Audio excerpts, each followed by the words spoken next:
ಹೇಮೇಶ್ ಅವರೇ, ಇಷ್ಟೊಂದು ಮೀನುಗಳಿದೆ, ಇದೆಲ್ಲ ಯಾವ್ಯಾವ ಮೀನು ಅಂತ ಸ್ವಲ್ಪ ಹೇಳ್ತೀರಾ? ಆಯ್ತು, ಹೇಳ್ತೀವಿ. ಇದು ಬಂದು ಬಾಂಗ್ಡಾ ಅಂತೇಳಿ, ಇದು ಫಿಶ್ ಕಬಾಬು, ಇದು ರಘು ಮೀನು. ಈ ಕಬಾಬಿಂದು ಮೀನು ಯಾವುದು?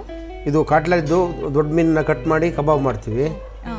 ಇದು ಫ್ರಾನ್ಸು, ಇದು ಕಾಟ್ಲ, ಇದು ಗೌರಿ. ಗೌರಿ ಅಂತ ದೇವ್ರ ಹೆಸರನ್ನು ಕೇಳಿದೀವಿ, ಮೀನಿಗೆ ಯಾಕೆ ಹೆಸರಿಟ್ಟಿದ್ದಾರೆ? ಇದು ಈ ಮೀನು ನೋಡೋಕೆ ತುಂಬ ಸುಂದರವಾಗಿರುತ್ತೆ, ಮತ್ತು ತುಂಬ ದೇವ್ರ ಥರನೇ ನೋಡೋದಾಗಿರುತ್ತೆ, ಅಷ್ಟು ಚೆನ್ನಾಗಿರುತ್ತೆ ನೋಡೋಕ್ಕೆ. ಅದು ನೋಡಿದ್ರೆ ಮೀನು ಆ ಥರದಿಂದ ಅದಕ್ಕೆ ಆ ಹೆಸರು ಇಟ್ಟಿದ್ದಾರೆ. ಎಲ್ಲ ಮೀನುಗಳಿಗೂ ಕೂಡ ಮಸಾಲೆ ಹಚ್ಚಿ ಇಟ್ಟಿದ್ದೀರಾ? ಎಲ್ಲ ಮೀನುಗಳಿಗೂ ಒಂದೇ ಮಸಾಲೆನ? ಇಲ್ಲ, ಎಲ್ಲ ಮೀನುಗಳಿಗೂ ಒಂದೇ ಮಸಾಲೆ ಇಲ್ಲ, ಆಯಾ ಮೀನಿಗೂ ಬೇರೆ ಬೇರೆ ಮಸಾಲೆ ಹಾಕ್ತೀವಿ, ಮತ್ತು ಬೇರೆ ಬೇರೆ ಹುಳಿ ಎಲ್ಲ ಬರುತ್ತೆ, ಅದು ಹಾಕ್ತೀವಿ. ಆಮೇಲೆ ಶುಂಠಿ, ಬೆಳ್ಳುಳ್ಳಿ ಮತ್ತು ಕಾಳು ಮೆಣಸು ಎಲ್ಲದಕ್ಕೂ ಹಾಕ್ತೀವಿ, ಮತ್ತು ಮೆಣಸೆಲ್ಲ ಬೇರೆ ಬೇರೆ ಹಾಕ್ತೀವಿ, ಕಬಾಬಿಗೆ ಸಹಿತ ಬೇರೆ ಹಾಕ್ತೀವಿ. ಇದನ್ನೆಲ್ಲ ನಾವೇ ರೆಡಿ ಮಾಡ್ತೀವಿ. ಇಲ್ಲೇ ರೆಡಿ ಮಾಡಿ ನಾವೇ ಹಾಕ್ತೀವಿ. ಯಾವುದೇ ರೀತಿ ಕಲರ್ ಆಗಲಿ, ಎಸೆನ್ಸ್ ಆಗಲಿ, ಮತ್ತು ವೆನಿಗರು ಅಂಥದ್ದೇನು ಹಾಕಲ್ಲ, ಹೊರಗಿನ ಪೌಡರ್ಸ್ ಏನೇನು ಹಾಕಲ್ಲ. ನಾವೇ ಸ್ವಂತ ರೆಡಿ ಮಾಡಿ ಹಾಕೋದು. ಹೇಮೇಶ್ ಅವರೇ, ಇದನ್ನೆಲ್ಲ ಎಷ್ಟು ಅವರ್ ಮ್ಯಾರಿನೇಟ್ ಮಾಡಿ ಇಟ್ಟಿರ್ತೀರಾ? ಹಾಗೇನೆ ಎಷ್ಟು ಕೆಜಿ ಸೇಲ್ ಆಗುತ್ತೆ ನಿಮ್ಮ ಹೋಟೆಲ್ನಲ್ಲಿ ದಿನಕ್ಕೆ? ಇದು ಮ್ಯಾಗ್ನೇಟು ಹೆಚ್ಚು ಕಡಿಮೆ 2 ಅವರ್ 3 ಅವರ್ ಮಾಡಲೇಬೇಕು, ಇಲ್ಲಾಂದರೆ ಹುಳಿ ಉಪ್ಪು ಖಾರ ಎಲ್ಲ ಹಿಡಿಯಲ್ಲ. ಇದಕ್ಕೆ ನಮ್ಮಲ್ಲಿ ನಮ್ಮ ಸ್ನೇಹಿತರಾದ ಭಟ್ರಿದ್ದಾರೆ ಇಬ್ಬರು, ಪ್ರವೀಣ ಮತ್ತು ಓಂಕಾರ ಅಂಥೇಳಿ. ಅದನ್ನು ಅವ್ರಿಗೆ ಐಡಿಯಾ ಇದೆ, ಚೆನ್ನಾಗಿ ನೋಡಿ ಮಾಡಿ ಕಲಸಿ ಪ್ರಿಪೇರ್ ಮಾಡ್ತಾರೆ.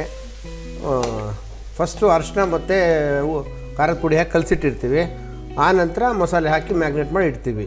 ಸೌದೆ ಒಲೆಯಲ್ಲಿ ಫ್ರೈ ಮಾಡ್ತಾ ಇರೋದಾ? ಹೌದೌದು, ಇಲ್ಲಿದು ವಿಶೇಷನೇ ಸೌದೆ ಒಲೆದು. ಸೌದೆ ಒಲೆಯಲ್ಲಿ ಫ್ರೈ ಮಾಡಿ ಎಲ್ಲ ಮೀನನ್ನು ಸೌದೆ ಒಲೆಯಲ್ಲೇ ಫ್ರೈ ಮಾಡಿಕೊಡ್ತೀವಿ, ತವಾ ಫ್ರೈ ಅಂತೀವಿ. ಈಗ ಕಾಟ್ಲಾ ತವಾ ಫ್ರೈನ ತಿನ್ನೋದಕ್ಕೆ ನಾವು ರೆಡಿಯಾಗಿದ್ದೀವಿ. ಇಲ್ಲಿನ ಸ್ಪೆಷಲ್ ಕಾಟ್ಲಾ, ಕಾಟ್ಲಾ ಗೌರಿ. ಕಾಟ್ಲಾ ಮೀನು ಹಾಕ್ತಿದ್ದಾರೆ. ಬೆಳಿಗ್ಗೆ ಎಷ್ಟು ಗಂಟೆಗೆ ಓಪನ್ ಮಾಡ್ತೀರಾ? ಬೆಳಿಗ್ಗೆ 11:30 ಆಗುತ್ತೆ. 11:30 ರಾತ್ರಿ ಎಷ್ಟು ಗಂಟೆವರೆಗೂ ಇರುತ್ತೆ? ರಾತ್ರಿ 10 ಗಂಟೆ ತನಕ. 10 ಗಂಟೆ ತನಕ. ಕಮ್ಮಿ ಹಾಕಿ. ಮತ್ತೆ ಬೇರೆ ಫಿಶ್ ಯಾವ್ದಾರು ಹಾಕ್ಬೇಕು ಅದಕ್ಕೆ? ಯಾವ್ದು ಹಾಕೊಡ್ತೀರಾ? ಈಗ ಕಾಟ್ಲಾ ಹಾಕಿದೀವಿ, ರಘು ಮತ್ತೆ ಗೌರಿ ಹಾಕ್ಬೇಕಾ? ಹಾಕಿ ತಿನ್ನೋಣ, ಅದು ಕೂಡ ಟೇಸ್ಟ್ ಮಾಡೋಣ ಆಯ್ತು ಹೇಗಿದೆ ಅಂತ. ಆಹಾ, ಅದ್ರ ಘಮ ಬರ್ತಾ ಇದೆ ಈಗಲೇ, ಅದು ಕಾಯಕ್ ಆಗ್ತಾ ಇಲ್ಲ. ನೋಡೋದಕ್ಕೆ ಸುಂದರವಾಗಿರುವಂತಹ ಗೌರಿ ಮೀನನ್ನ ಕೂಡ ಹಾಕಿದ್ರು, ಹಾಗೆಯೇ ರಘು ಮೀನನ್ನ ಕೂಡ ಹಾಕಿದ್ರು. ಇನ್ನೇನು ಕೆಲವೇ ಕ್ಷಣದಲ್ಲಿ ನಮಗೆ ತಿನ್ನೋದಕ್ಕೆ ನಾವು ಕಾಯ್ತಾ ಇದ್ದೀವಿ. ಅದ್ರ ಘಮ ತಗೊಳ್ತಾ ಇದ್ರೆ ಕಾಯಕ್ಕೆ ಆಗ್ತಾ ಇಲ್ಲ, ಸೌದೆ ಒಲೆಯಿಂದನೇ ತೆಗ್ದು ತಿನ್ಬಿಡೋಣ ಅನ್ನೋಷ್ಟು ಕುತೂಹಲ ಆಗ್ತಾಯಿದೆ ತಿನ್ನೋದಕ್ಕೆ.